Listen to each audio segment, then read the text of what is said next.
everybody. Thank you for tuning in to the next episode of the podcast sessions that we have going on here. One thing I wanted to do today is I wanted to have an incredible guest come on. This guy's not only crushing the YouTube sector of the commercial world, but he's also written 7 books, some to include Before You Sign That Lease and Before You Buy That Building. He's written, like I said, 7 total books. He's crushing it in the retail development world out in Louisville, Kentucky. Rafael Caiazzo, thank you so much for joining us on the show, my friend. Thank you. Thanks, Henry. I was excited when you reached out. Like I said, I said offline, I've been watching some of your stuff, and you've been doing a really good job. So kudos to you and delivering great content to the commercial real estate space.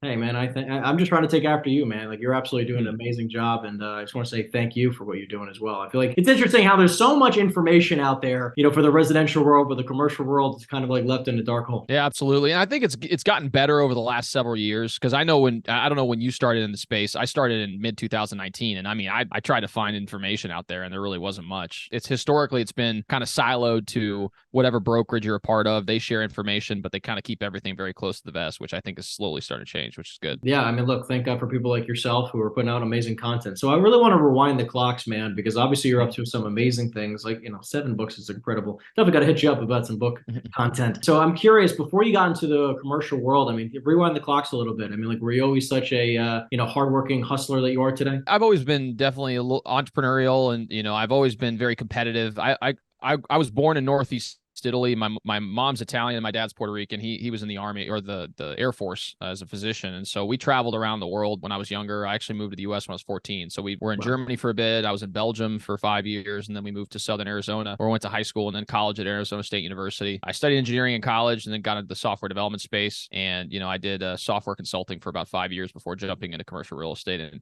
I think, that work ethic started early just through, having a twin. I have a fraternal twin, and we just go at it all the time. And I think that's part of just, growing up in that environment. And then, through my experiences previously in my professional career, I was working at a company that was a high performing company, high expectations, high standards. And so, you just kind of are molded into a professional that, that's kind of how you operate. So I think after operating in that space for about 5 years, I felt like that's just kind of my default now. Sweet. All right. So tell me, I want to dive into a few things. So coming from Italy now into the US, did you feel like you learned anything from like the hard work ethic from your parents? Was that ever something that you feel like? Yeah, 100%. I think my parents and then my grandparents too. I mean, obviously we're of the age where our grandparents were coming. I mean, at least in Italy, I know my grandfather, he was 16 when the war ended. There were no jobs, and he left Italy because, again, he needed to survive. And so he ended up going to Australia, essentially was an indentured servant for 2 years, working for the government before he was able to get his residency in Australia, built a life for himself, and ultimately made it back to Italy. And he was extremely efficient as a human being. I mean, probably the most efficient human being I've ever met. And that rubbed off on my mom. And my mom has always been very, entrepreneurial and very, you give her whatever the problem is, she'll figure it out. So I feel like I drew a lot on that. And then my grandfather on my dad's side was a military man. He was in the military for almost 30 years. And then after that, he worked a variety of different jobs, primarily in the University of Calle, which is a university in Puerto Rico. He was there as a head of security and was also a teacher for a while. So all in all, he worked from the age of 17 up until almost 70 years old. So, I think that's just that work ethic of that generation.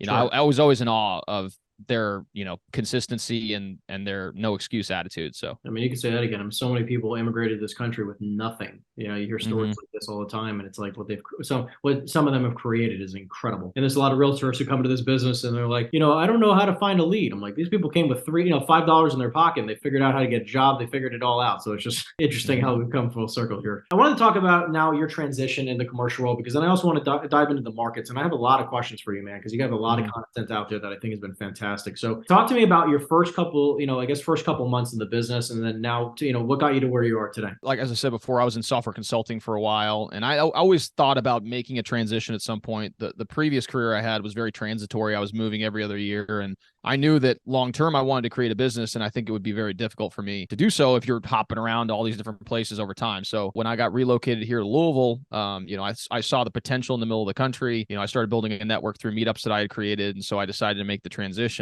Kind of took the leap and started networking locally to try to see if I could get affiliate with some brokerages. Commercial real estate, as you're aware, is kind of hard to break into, especially if you're talking some of the bigger brokerages. I would call the head brokers. They wouldn't get back to me. And so I was networking with all these different real estate professionals and ultimately found a broker that I meshed with. with, and jumped on board, and was part of a boutique brokerage here in Louisville called the CREsync Group.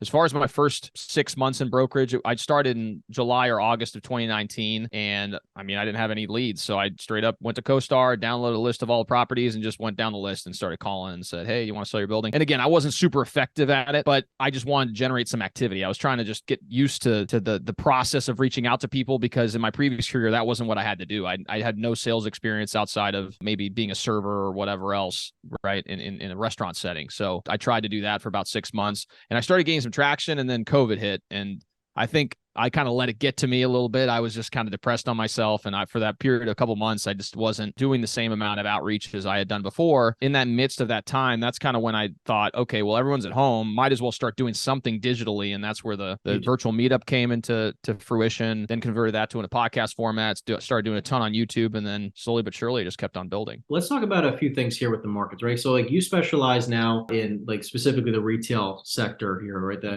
Now I'm curious to get your thoughts. Why retail now, especially with office going freaking plummeting in price values here? Why did you get into the retail space? I think part of it is that the brokerage I joined did decent amount of land and retails, and that's probably my best answer, because to be honest with you, I didn't really know much about commercial real estate to begin with when I got into it. And so sure. I did a little bit of multifamily, I did a little bit of retail, I did a little bit of industrial and office, and I just really liked the retail side of things. I come from a restaurant background. I was a busser, server, I managed a restaurant for a little bit.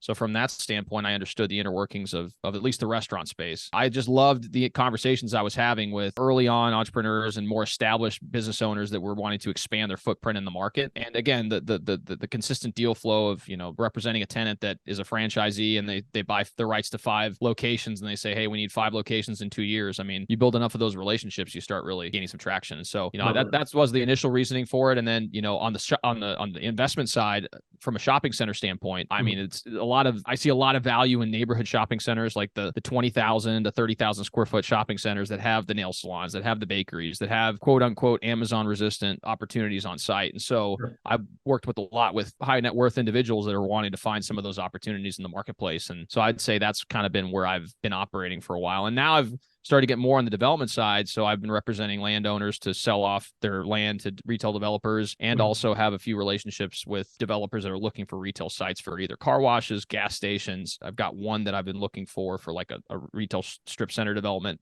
So again, just building those relationships over time. Let's say that you and I were talking to a newer commercial real estate agent, get into the business. Obviously, we understand that, like you were saying, it's hard to break into this industry. So I'm curious to get your thoughts, right? Are you telling somebody that they should join a brokerage that focuses on one asset class for simplicity reasons, or because it sounds like, for at least from what I'm hearing from you, because again, I'm curious to get your take on this. It is your environment, right? It is so much about the environment that you're a part of that drives what you end up kind of like focusing on, right? Like you join this brokerage, they happen to be focusing on specifically retail and now the retail development side. So obviously you're going to be going in that direction, right? Like my upbringing, quote, in the industry is really working with investors. I now have gravitated toward basically working on finding great off-market investment specific, distressed off-market deals. I'm curious, like if you're talking to a newer agent, are you telling them to do that focus thing, or are you telling them to, what would you say then? That's a great point. And I think it really just depends on your personality type. For me, like, being a part of a team didn't necessarily appeal to me from the beginning. I was always someone who was kind of just let me focus on something myself and just go for it. And there's pros and cons to each. Being part of a team and seeing a lot of deal flow early on, that obviously has a significant amount of value. So I'm not trying to undermine that. But for me, my logic was, let me affiliate with a brokerage that has a good reputation in town. They know what they're doing. They do enough of business in the space so that, you can start to see some of those opportunities come your way. And then from there, it comes down to you as a person. You just got to get out there and pound the pavement and just try to find these opportunities. So so I'm just curious. So okay, so you're asking to say, like, obviously it has to do with them really knowing how they operate. But I'm saying, like, let's even say, like, let's say, like, personally they are open, right? Like they're looking for really guidance. I'm curious, like, would you even say to focus on a specific asset class, like right now, and like follow? I'm a huge guy of riding trends, like riding what's hot, because, and I was talking to a guy who calls us up recently, and he's like, my brokerage focuses on offices and office leasing. That sounds horrible. I don't know how you're possibly even surviving in this type of market. Again, the reason I'm just bringing this up is because, like, I've followed trends, and like wherever right now, multifamily and industrial is super hot, and kind of retail's on a third trail right now in the New Jersey market, at least for us. Are you seeing anything like shifting in your area? Or would you shift? Would you adapt? Like, where is your head? Yeah, I would say that you just need to get an expert in something. Like, Yeah. you have to have a niche. Now, obviously, you can be a generalist. Like right now, I take different types of listings. I would say that the majority of what I do is in the retail space, but I still work with, small multifamily owners if they want to dispose of their property. I sold a 10-unit residential condo portfolio earlier this year. So, I'm not going to deter them from listing with me, because I understand that property type. I own multifamily property myself, so I can add some value there. But I do think that it's important to, over time, kind of affiliate with one product type. And obviously, I know that there's some shifts, but even in an office, and maybe you mentioned retail, maybe the power centers are struggling, but QSRs are still killing it. You've got a lot of neighborhood centers that are great investment opportunities that people are always looking for. So even within the broader landscape, there's different sections of the property type that are probably performing at a high level. And so I agree with that. I think, yes, I agree that office it's kind of somewhat of an anomaly where we went through COVID and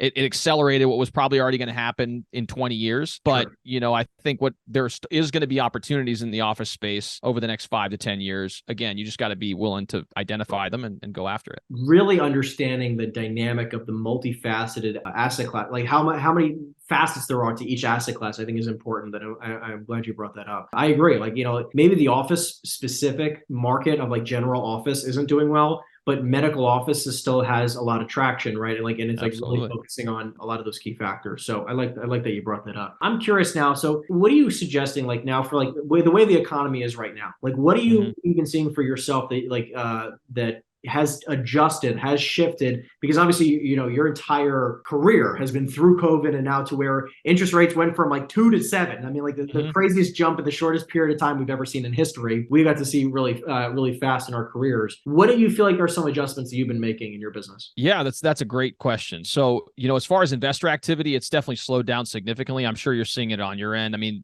making the numbers pencil right now is very tough. Now, I will say that on my end, I do a lot of leasing, especially with tenant rep assignments, and they're still going for it. I mean, I haven't had anything to indicate that they're not interested in continuing to find well-located sites to put their QSR concepts. I'm working with Smoothie King and a few other regional and national franchises locally to try to identify space. So, I haven't seen a significant downturn on that side of things. But you're right. I mean, I think in any environment, especially in this one where we've experienced such a sizable jump in interest rates, the transaction volume for investors and even owner users, because usually owner users can pay the highest price per square foot if it actually makes sense for them. But even in those environments, banks are being a little bit more picky about how they're approaching the underwriting process. So I would say in my business, it's been more heavily focused on long-term tenant leasing. And then on the retail development side, establishing relationships with these developers, as long as they can get a corporate contract with a tenant, that's kind of what they're going for. So, if a Starbucks wants to be located there, they're willing to pay what they want to pay,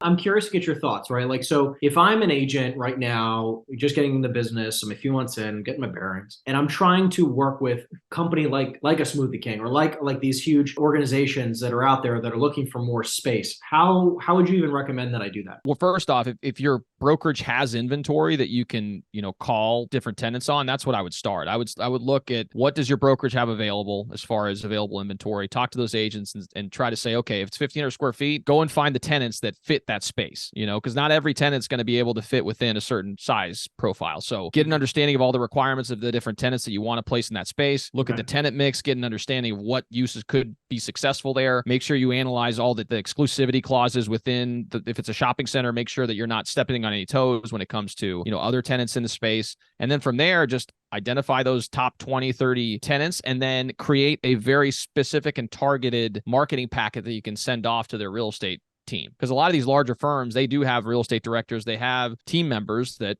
review sites. That's their whole objective, is to make sure they can find good sites for their franchisees so they can move to. That's where I would start as far as that's concerned. So if you have available inventory on your brokerage, I would definitely encourage you to start that. And I'm just going to repeat this, make sure I'm understanding this, right? Make this clear as day. So I'm coming in, I call it I look at my team leader, I look at what my team's got. So we're going to say, let's say we have 2 strip centers that are available. And in those strip centers, there's maybe 2 or 3 spaces that are available, 1,000 feet, 2,000 feet, 3,000 feet, whatever it is. And then what I think is interesting, because I want you to talk a little bit about this, is that you said figure out what you think would be best in that space. Is there anything specific that you think about? You know, like what's like the process that you go through in order to think about like, oh, this would be a good business to be here? Sure. And that's a great point. That's where the nuance, I think, comes into play. I mean, obviously, it's a multivariate analysis. So one being, is it going to take up a ton of traffic? So, there's different uses that take up a lot of traffic. You've got a lot of times churches require a significant amount of parking. Gyms require a significant amount of parking. Depending on the restaurant type, there may be a significant amount of parking requirements. So,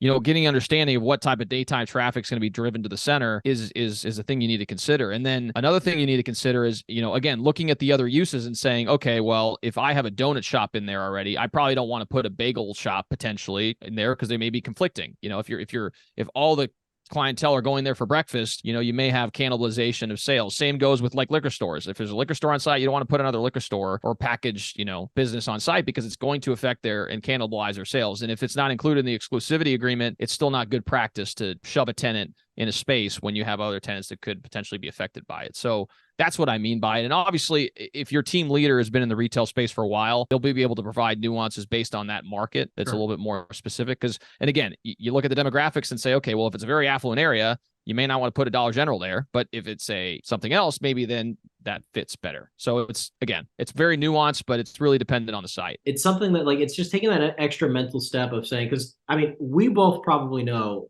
dozens of individuals who they'll just put a property up on the market and then they hope and pray somebody calls, which obviously what you're doing is a very strategic approach to leasing, which I love. And I just like the way that you're thinking that through, which I think is important. So once you have that, now you have a strategic, an idea of a couple different types of businesses that could work out there. Now you said you could look up, and it sounds like as simple as Googling it, right? I just want to make this as clear as day. You really could just Google the real estate department for any type of larger type of organization. Does that make sense? That's correct. Yeah. You do that, and then you reach out to the real estate team and share like a brochure that you create or whatever else. And what I think could be extremely beneficial is that if it's a Smoothie King, for example, let's just use it as an example, you highlight where their competitors are on the map.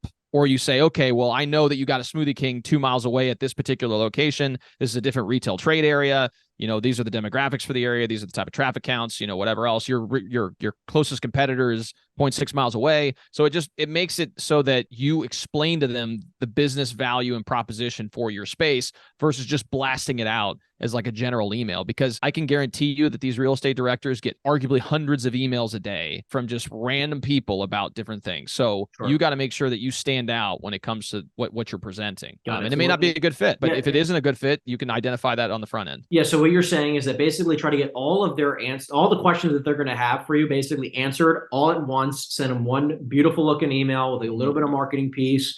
A bunch of that information all at one time. I think that's really, really smart. Instead of because like I feel like a lot of people do is just be like, oh yeah, here, we have a 1,500 square foot space that I think your business would be great in. They don't send any other information. It's like they're not going to do the homework most of the time. No, because again, you got to understand these individials review sites all over the country, and they probably review hundreds a month. Make it easy for them. Okay, cool. So let's try to shift gears a little bit. So, because I know we've talked a lot about leasing, which I think is a super powerful point. In regards to the sales world, because again, that's more our forte. We really don't do a lot of leasing. I am curious to get your thoughts, right? Like, is there any piece of it, like, because obviously, like you had alluded to this before, you said a lot of deals don't pencil right now, right? So is there anything that you're seeing that's working that you'd recommend to an agent right now who's in the sales world, who doesn't want to get into the leasing end, and maybe just to help them out with like maybe some like top tip of what you can focus on? In an environment where liquidity dries up, a lot of times trying to find those creative financing deals could be of benefit. I know there's a lot of sellers out there that have been sitting on property for a while, and they're getting up in years, and they just want to kind of have consistent income coming in month over month, and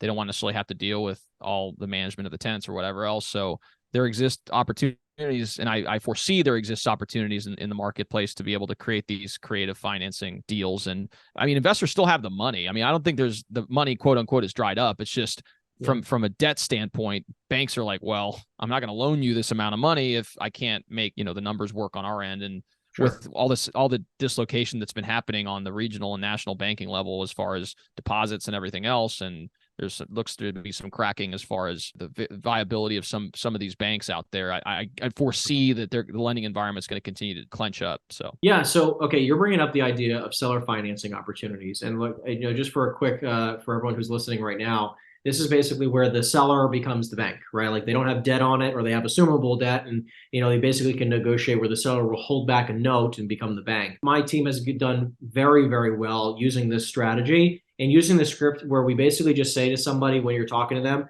or were you looking for just a lump sum payment at the end of this closing, or would you consider taking payments over time? And allowing them to, basically giving them the option of like, oh, no, I consider payments over time, where, you can actually start opening up that as an option, because sometimes when you bring up seller financing, would you be open to holding a mortgage? Sometimes people have no idea what that means. So that's been working out really, really well for us. I'm glad that you brought that up. Where do you think the debt world's going? Like, where do you think the financing world is going? Because obviously it's completely skewing returns. But I agree with you that I don't think the investors have any less money. It's just that it's this debt game is obviously causing issues. Yeah, I mean, I think it's going to clench up. I think that banks are going to be very, very selective about the types of deals that they go after. Obviously, owner user tends to be one where lenders are more attracted to, because they have more at stake as far as whether or not something defaults or whatever else. So owner user, I think, is going to be an opportunity for people if you're looking to buy a building for your business. Now, on the investment side, a lot of these lenders hold these loans on their books, and so they're over leveraged in a category like commercial real estate. Some lenders may altogether say, "Hey, we're not going to be loaning on office." I've already seen a couple local lenders that don't want to lend any money on office right now. So, that dries up two capital sources right there. There may be lenders out there that say, hey, we don't want to do, this particular type of retail, or maybe even in the multifamily space, you're starting to see a lot of, fragmentation or dislocation there too, because of the run up in property values over the last, 3 or 4 years. So, who knows if there's going to be, lenders saying, hey, you got to maintain these types of requirements in order for us to continue funding the deal. So, Sure. I think we'll see more of it in the next few years as a lot of these notes start coming due. In the meantime, again, conversations I've had with lenders, they still want to lend on certain projects, but they are being a lot more selective on. Yeah, I'm definitely hearing the same thing out here. I think a big thing that we've also been pushing for on my team is to become better negotiators overall, where our team does not list a lot of stuff. We're not big listing agents. We typically we are looking for off market product. We take great off market deals. We have a huge buyer pool that we're looking for these types of deals for, and we just sell the deal right away. But we found that the better the deal that it is, right, the better the pricing that we can get for our buyers, the better overall the lending becomes easier. Because obviously banks are really keen on DSCR ratios that have to make a lot of sense, and obviously they're kind of inflated right now, which makes it more difficult. But the better the pricing overall, the better the easier the deal has been to make happen. And I also agree with you also in the fact that I think debt is also going to be squeezed for quite some time. I think that we might actually be like this for the next 2 years. Yeah. I mean, don't get me wrong, depending on how the election goes next year, I think that we definitely could see this continue for quite some time. I mean, do you agree with that? Yeah, I agree. I mean, if you've looked historically, everyone says that interest rates are eventually going to go down probably next year. I'm like, I doubt it, man. I really think that we're going to be in this 7 to 8% range for the next several years. I mean, if you look at it historically, as interest rates have risen, there's a period of 3 to 5 years that they hold relatively steady. There may be some slight fluctuations, but for the most part, they maintain themselves. So, I agree. I wouldn't hold out on that thought. Yeah, so let's talk about some things that people can do to fight, like to combat this, because I know we talked about seller financing. I think that's super lucrative. You touched on the leasing aspect. Again, think that's super important, which again comes back to the idea of becoming a dynamic realtor and having the multifaceted approach to the business, right? What other aspects of this do you think there's also some opportunity? I heard you said development, because I think that also could be super lucrative if you know that game well. So if you want to touch on that. Sometimes paying the price that they're asking for, but asking for more time to get a rezone done is almost always worth it, in my opinion. So like for example, I've got a property under contract with a business partner of mine. It's located in a growing area, and it's a rapidly changing area. What they wanted for what it's zoned is a little high,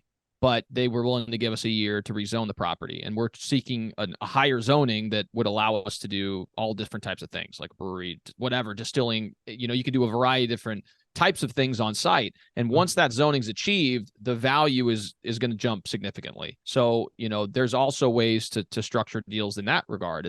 Maybe you pay them the price they want, even though, if you were to pay it and you close on it in 60 days, it may not be that attractive. But if they're willing to give you a year and they're willing to make it contingent upon getting this rezoned, then it becomes extremely attractive as an opportunity. And so, that's the type of stuff that I've been working with some developer clients on, and finding sites that are prime as far as rezoning is concerned. Maybe they're not properly zoned currently, but you can add value by taking it through the rezoning process, because a lot of sellers don't want to deal with, creating an engineering site plan, doing the architecture elevations and submitting the development plan, and then going through the process with the city and MSD and all these other people. Like, they don't want to deal with that. And a lot of times, even if you get through that process and submit your development plan, if you don't develop it within a year, then the development plan goes stale, and then you have to resubmit the development plan. Granted, the zoning's already done, but it's another additional process. And so, there's a lot of cost involved. So, if you're willing to kind of do that in exchange and say, hey, look, we like the site, but in order for us to get to your price, we need you to give us a year or 18 months or 2 years or whatever it's going to take you, depending on your municipality, to get the rezoning done, then I would say that's a very unique value add opportunity. Because obviously in the existing property world, like we were just alluding to, it's hard to get deals to pencil. However, if you can find properties in zonings currently where you have the ability to then have it rezoned into other types of asset classes that might be way more lucrative or way more financially, a lot more financial sense, I think that there's a huge opportunity in understanding the zoning game. I have a few clients that we work with right now. They're big into that right now, where we're looking at either warehouse development or self-storage development. What are you seeing right now that has worked very well for you in order to kind of like, because I want to walk through the steps for doing that for somebody.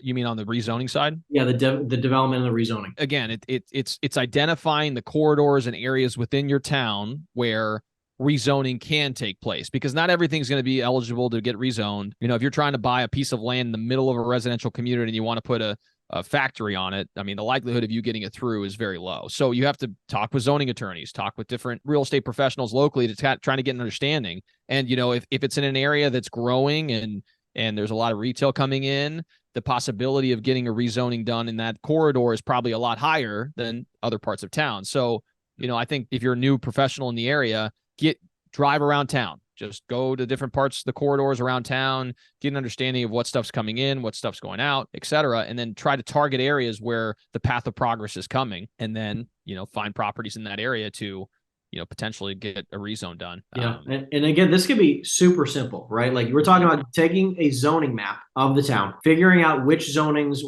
which zone allows for what our client might want, right? As, thinking about like, okay, my investor is looking to build X.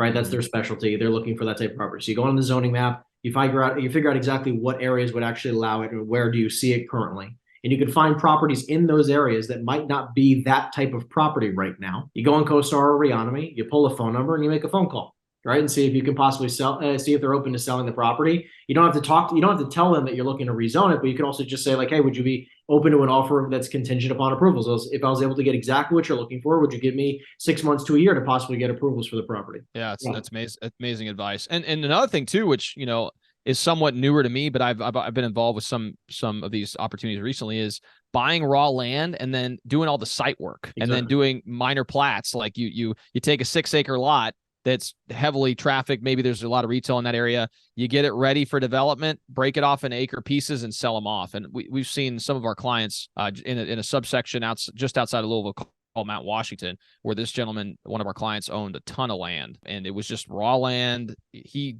put in the effort to get it rezoned, not necessarily rezoned, but do all the site work, get the sewers out there, roadways, etc. Broke it off in individual acres, and he's almost doubled what he was going to eventually sell the property for, and he still has land left over that he's going to be able to sell. By when it's all said and done, it's going to be 3x what he could have gotten if he had just sold it all at once. Yeah, like this makes me think of which I talk about a lot as a real estate agent, thinking like an investor first, right? Because the more you can think and learn how to think like an investor first, the more opportunities you're going to be able to see through several different lenses and say like, wait a second, this might not make sense as X, but if we do X, Y, and Z, it could make a lot of sense. Where other real estate agents are gonna be like, oh, well, they don't want to list it, so see ya, right? And then they just move on to the next deal. Or they may think it's, oh, well, they want too much for the property. Like, yeah, I understand they may want too much for the property, but if you are able to structure a deal such that it makes it attractive to you, if you're able to achieve whatever goal you're trying to achieve, that's immediate value add. So don't just eliminate someone altogether. If there's strong potential to turn it into retail or industrial and you can see the value thereafter, maybe that's an opportunity. Yeah. And look, that also comes back down to like, listen, if someone's got an overpriced property, bring it back up to seller financing option, right? Like listen, if I think it was Cody Sanchez said it again recently, but like, I just love whenever somebody says it's either your price in my terms or my price in your terms, right? So it's like there's a ways that you can make anything work, right? Even if they want a substantially over market valued price, there's a way to get a deal done if you can structure the terms the right way. Well, listen, I want to take the last few minutes here also to kind of touch base on the fact, the kind of content you're putting out there with with the books. Like, what made you want to get into like writing these books, and like what's like the target for that? Yeah, so I started writing back in 2016. So I was still doing what I was doing previously, and at that period of my life, I mean, I was in a lucrative job. I was living in Puerto Rico. My apartment was a stone's throw away from the beach. Like, you would think I had it made, but inside I had a lot of turmoil and felt lost and confused. And so I went through a period of self development and growth, and I started doing a bunch of research online and whatever else. And so I thought, well, I'm learning all this stuff, so might as well write it in some type of format. So I started a blog called The Strong Professional, and then I started releasing articles every other week. And over the period of about 18 months, I looked back and I saw that I'd written like 35,000 words or something. And I read an article about, writing a book, and they said that the 200-page book is roughly 50,000 words. And I was like, well, I already have 35,000 words, so might as well write an additional 15, round it out. And that was essentially my first book. And then right thereafter, I wrote another book that focused on one of the key topics I talked about in my first book. And then the next book was another topic that I talked about in my first book. And then final book was on personal finances, which was one of the key concepts I talked about in my first book. So it was like a series. And then once I got into commercial real estate, I realized there really wasn't a lot of information out there. And I was getting the same questions from, entrepreneurs and business owners about the leasing process. And I was like, well, I can expedite the process of setting expectations and understanding the process by writing a book. And so that's what I did. So I wrote the book called Before You Sign That Lease. And now anytime I meet with the leasing client, I'm like, here's a copy of my book. Here's an Audible book of me reading it as well, if you want to kind of listen to it. And when they do listen to it, it ultimately makes a huge impact in my ability to get them to the finish line. And then also it helps build trust and rapport. And, I've gotten a lot of opportunities because of people who have just saw my book and they downloaded it and they're like, oh, I'm interested in potentially leasing and buying. So from a lead generation standpoint, it's been phenomenal. And it's going to continue to grow because I'm writing another book called Before You Sell That Building. As I start doing more in the development space, I'll write a book called Before You Develop That Building. And then ultimately, we start getting into other different avenues to explore as far as topics. First off, I love the entire premise of it. I think that's fantastic. And I think that a lot of people who are, I love the fact that, like, because when you hear this, especially being around successful individuals like yourself, it's sort of just like, this is pretty close to a book. I'm just going to write a book. Like, there's not even the thought of like, oh, this could take forever or whatever. Like, there's not even a question of like, should I do it? Should I not? I love the fact that you just like jump head first, and what it turned into is incredible. So was the premise, even in the beginning, because I know you said you were kind of close, did you even think that you were going to be using this as a lead gen tool, or was this just sort of just like, we'll see what happens on the sales side? I kind of knew it would be a beneficial lead gen, but I did it primarily to fill the void, and again, same thing with the YouTube channel, right? You see a lack of information out there, and you're like, I'm sure there's other people out there that have the same questions. So creating a YouTube channel. So it was just initially to fill the void, but I definitely knew that, if I was able to write a book, especially early in my career, I finished my first book like 2 years in. So it's one of those things where, you kind of try and establish yourself in an area. I'm not from Louisville originally, have no connections here. So just trying to kind of establish myself as a thought leader.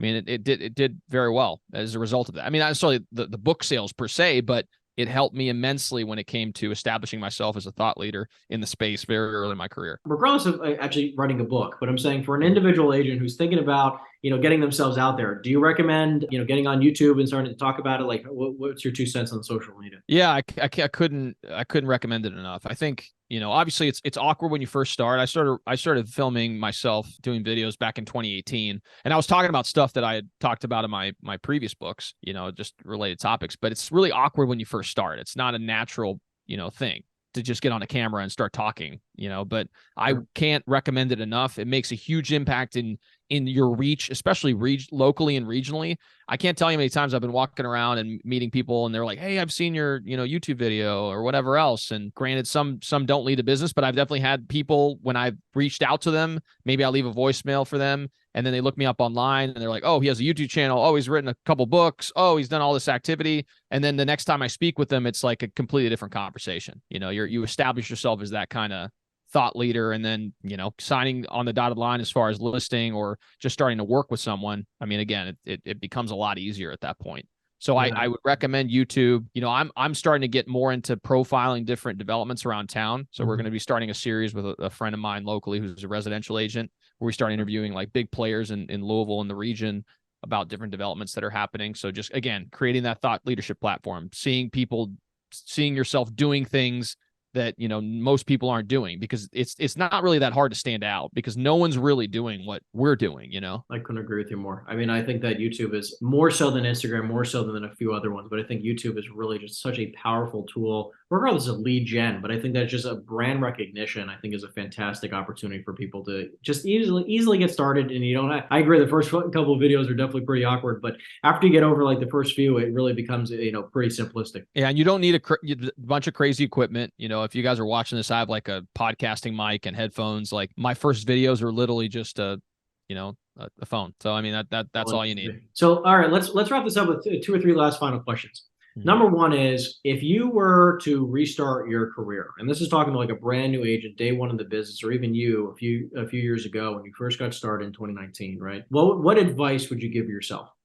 Like maybe three pieces of advice. Yeah, I'd say first and foremost, like I said, I didn't have a lot of sales experience. I think I would have probably hired like a sales coach or someone that could kind of hold me accountable as far as, you know, my outreach and not getting discouraged. Cause when you first get started and you in any type of sales role, I mean, it's it can be brutal. I mean, especially because you don't know what to say on the phone. You don't know what you don't know. And so when you're calling people who are relatively sophisticated and they're like tearing you apart on the phone, sometimes that can be pretty disheartening. And so, you know, I felt myself, especially early on, I was like, man, like, am I doing something wrong? So I feel like I probably would have involved like a sales coach or some other type of professional to kind of make sure that I was holding myself to that high standard. Pairing up with mentors. You know, mentors are extremely important, and just making sure that you surround yourself with a team that can kind of inspire you and make sure that you can reach the goals that you ultimately set for yourself is extremely important. So I'd say those are the two pieces of advice that I'd give. Beautiful. Yeah. So hire a coach right off the bat, hold someone to hold you accountable. I love that. And also like kind of guide you where you just don't know. Like you're going down a dark path, you know, you don't have a flashlight, right? Like you might as well have a guide with you. And the other part is get some mentor. I couldn't agree with you more. I think those are two incredibly important pieces that I feel like a lot of people are just like, I got it. I'll figure it out.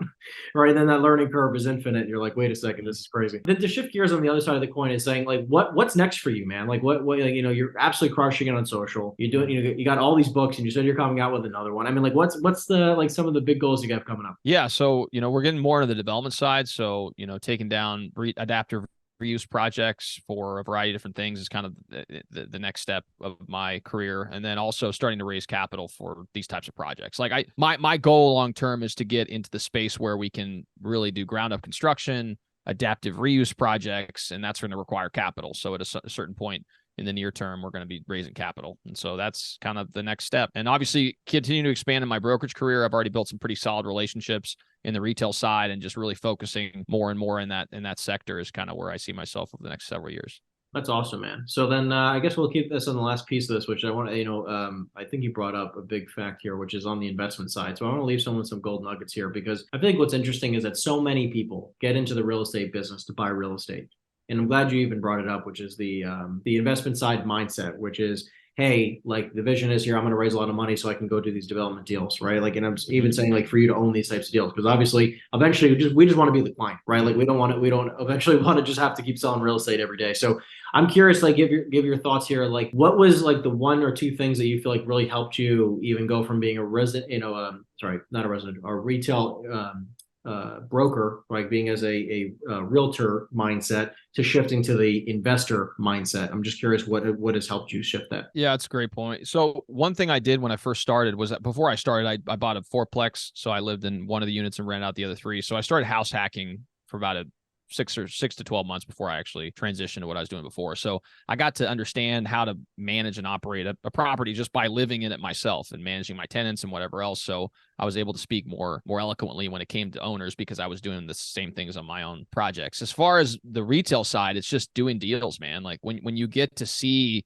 how these people are doing it, and obviously many of my clients are outstanding professionals, very bright and awesome individuals. But then there's some that I'm just like, wow, like if they can do it, I'm sure I could do it. Like there's no question in my mind that I have the capacity to take on some of these types of projects. And so, after going through the iteration many, many times myself, I'm like, well, maybe I feel more comfortable at this point to take on a project of my own. And so that's kind of what we're working on right now, is taking down a first project together. I have a business partner myself who's doing that. So who knows what the future holds? But again, it's one of those things where you just take the leap of faith and just let's see where the chips fall. I agree 100%. I mean, eventually you just got to pull the trigger, right? Cool, man. Well, listen, my audience is absolutely, I've enjoyed this so much, and I can't even imagine the amazing comments we're going to have for this video. So how can my audience support you, man? I mean, like, obviously, I want to, give you some time to talk about where we can follow you, all the books that you have, so people can read it. But how else can we support? Yeah, I think the big thing is just creating these types of conversations for our community. So, I'm glad we're able to have this. I'd love at some point to have you on my show as well to kind of just continue the flywheel spinning. But as far as getting in touch, I mean, you could just, look me up online. I'm pretty easy to find, hopefully. It's just Rafael Collazo, Collazo. Like you said, I've written a couple of books on commercial real estate. My latest book's going to be coming out here in September. It's called Before You Sell That Building, The Small Business Owner's Guide to Selling Commercial Real Estate. And this is going to continue to be a series. So I'm going to release a book a year on a particular topic within the commercial real estate space. So be sure to follow me on YouTube and Spotify. I've run a couple podcasts. So awesome. Well, listen, man, again, like I said before, this has been fantastic. I appreciate you sharing your wealth of knowledge to my audience. I very much appreciate it. Thank you for being on. And I guess I'm looking forward to doing more content with you, my friend. Absolutely, man. It's good talking. All right. Awesome. Thank you. And then for those of you, again, make sure you follow his content, and I'll see everyone in the next video. Take care, everyone. If you're still watching this video, that means to me that you're a committed real estate agent and you're looking to take your life and business to the next level. I'm just curious. Why have you yet to schedule your free, no obligation coaching consultation? All you have to do is simply go in the description down below, and people are telling me this call has been the most unbelievable, the most powerful call they've had in their entire career. And here's just a few of the individuals who have taken full advantage of this call. And my mission is to support as many realtors as possible, build a 6- and 7-figure net income business so that they don't have to rely on this industry anymore for their everyday income. If you're a committed realtor, which I can seem like you are, all you have to simply do to take full advantage of this free coaching consultation is to go in the description down below and schedule your free call now.